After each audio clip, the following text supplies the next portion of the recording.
Welcome student. आज हम हमारी जो क्लास है उसमें सोशल प्रॉब्लम्स के बारे में, इसकी थ्योरीज़ के बारे में डिस्कस करेंगे। पूर्व में मैंने आपको सामाजिक समस्या का अर्थ, परिभाषा और इसके कारण के बारे में डिस्कस किया था। आज हम देखते हैं कि सामाजिक समस्या, उसकी सिद्धांत क्या है। तो पहली थ्योरी है theory of social disorganization. Reynold L Warne ने अपनी राइटिंग में एक आर्टिकल लिखा, अमेरिकन जर्नल रिव्यू में उन्होंने लिखा, social disorganisation and the inter relationship of cultural roles.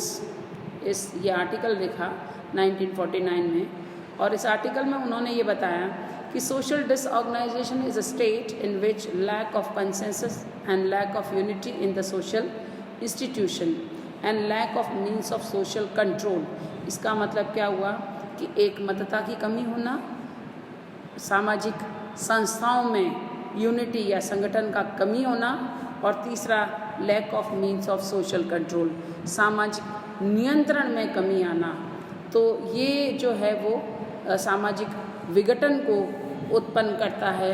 इस सिद्धांत को मानने वाले लोगों, जो भी ये थ्योरी है, इसको मानने वाले लोग ये कहते हैं कि प्राचीन काल में जो है समाज स्थिर था, साम्यवादी और लोग सुखी थे। उस काल के लोगों के जो लक्ष्य होते थे तथा साधन जो होते थे, वे समाज के मूल्य द्वारा मान्यता प्राप्त थे। उनकी क्रियाएं तथा मूल्यों में तालमेल था, सभी में परस्पर एकमतता थी, संस्थाओं में एकीकरण था, समाज में जो है जो सोसाइटी में जो कंट्रोल के साधन जो थे वो पर्याप्त थे। एक मत के कारण समूह के लक्ष्य में, संबंध में सामंजस्य था, भावात्मक धारणाओं में तालमेल था, समाज की विभिन्न संस्थाएं एक दूसरे के साथ संगठनात्मक रूप से कार्य करती थी, व्यक्ति समाज के नियमानुसार कार्य करता था। वह संगठित समाज व्यवस्था का उदाहरण था। सामाजिक परिवर्तन की गति जो है बहुत धीमी थी। समाज का प्रत्येक व्यक्ति अपनी अपनी भूमिकाओं और कर्तव्यों के अनुसार अपना कार्य पूर्ण करता था। समाज की रीति रिवाज, प्रथाएं, कानून का उल्लंघन नहीं करते थे। और प्राचीन काल में सामाजिक समस्या, हम ये तो नहीं कह सकते हैं कि नहीं थी, सामाजिक समस्या तो हर काल में रही है। अगर हम रामायण काल को बहुत अच्छा मानते हैं तो उस समय भी आपको बहुत सारे एग्जाम्पल्स ऐसे मिल जाएंगे जिसमें महिलाओं की स्थिति में गिरावट को देखा गया है।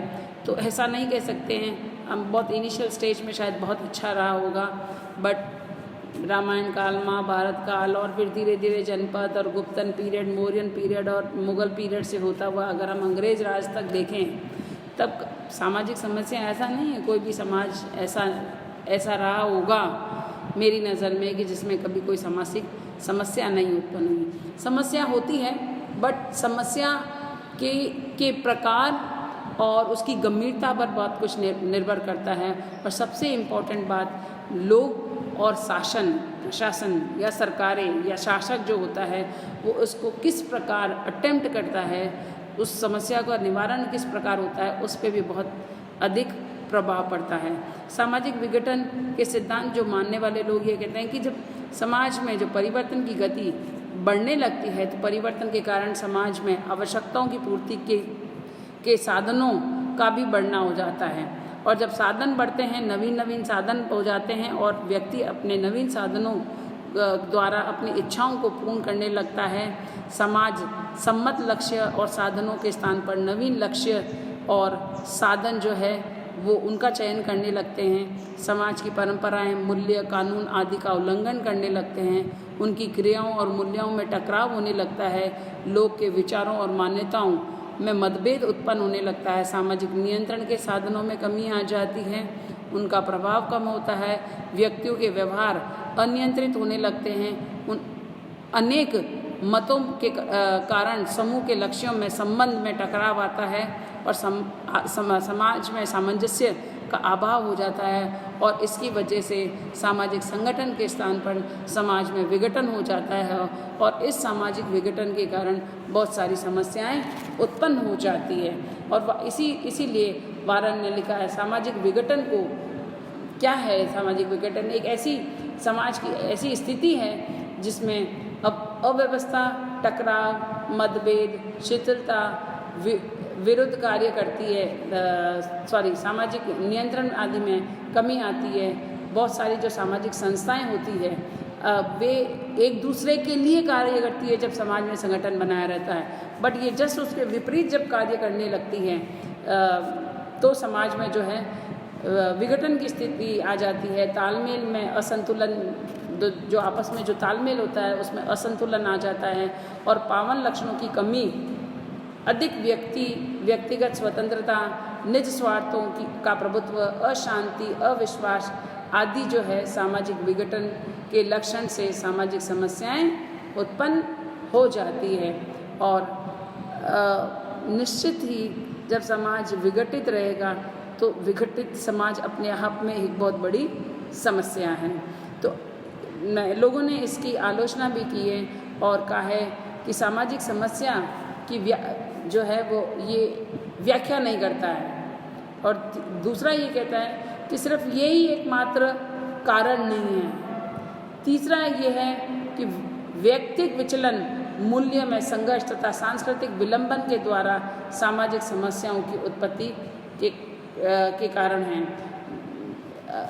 जो कल्चर जो है, कल्चर के बीच में जो विलंबन हो जाता है, गैप हो जाता है, वह भी जो है सामाजिक समस्या का कारण है। जो कि हमारा दूसरा थ्योरी है वह सामाजिक विलंबन की है।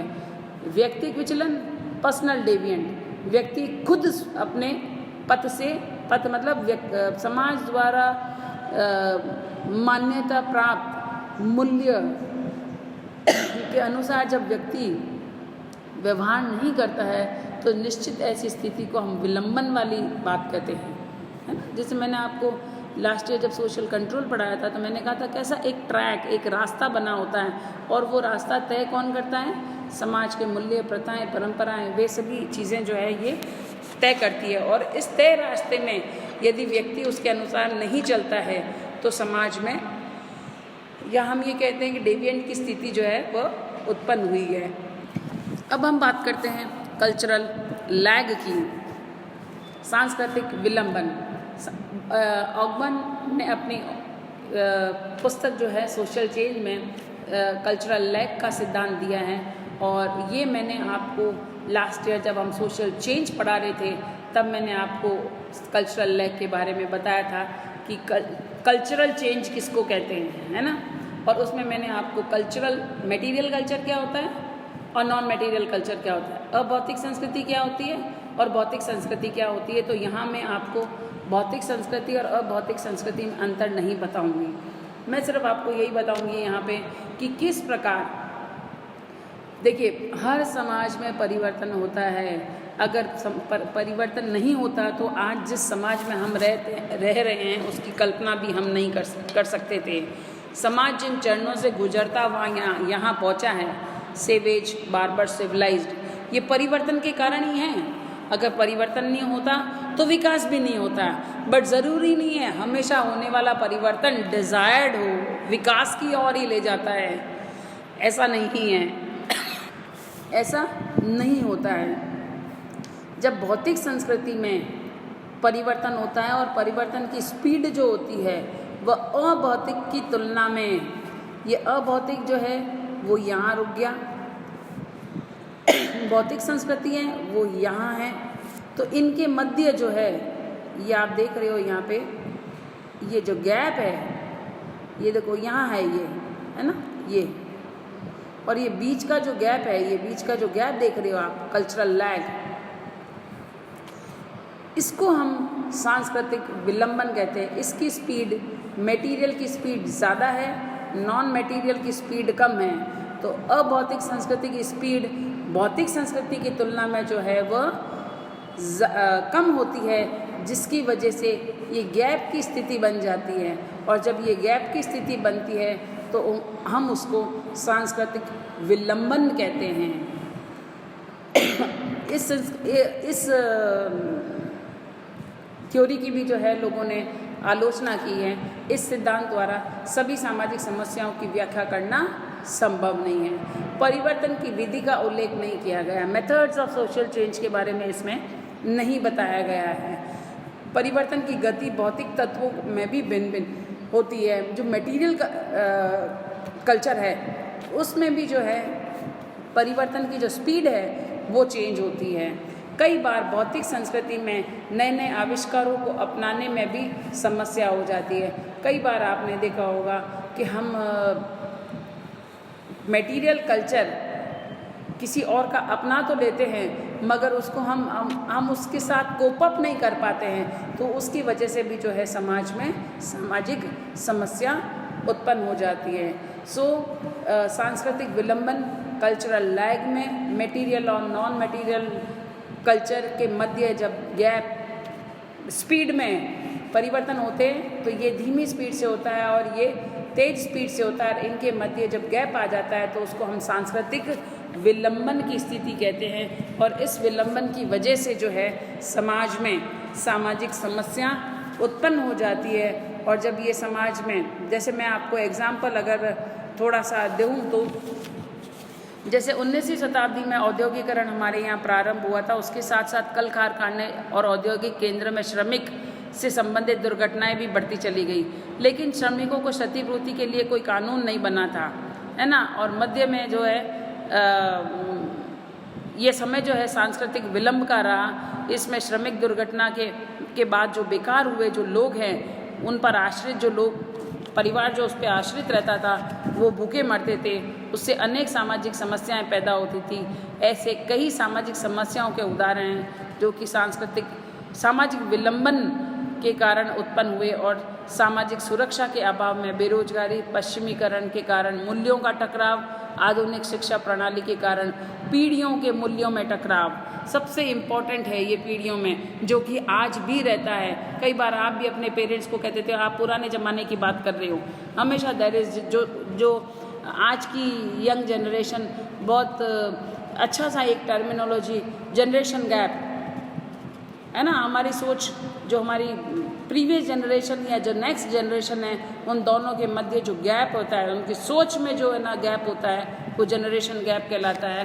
उनके तरीक़ों में परिवर्तन चेंज होता है। जो हमारे पुराने का मतलब जो हमारे पुरानी वाली पीढ़ी दादाजी वगैरह है उनके तरीके और हमारे तरीके में परिवर्तन है, और हमारे भी और हमारे आने वाली पीढ़ी के भी जो है उनके मध्य परिवर्तन होता है।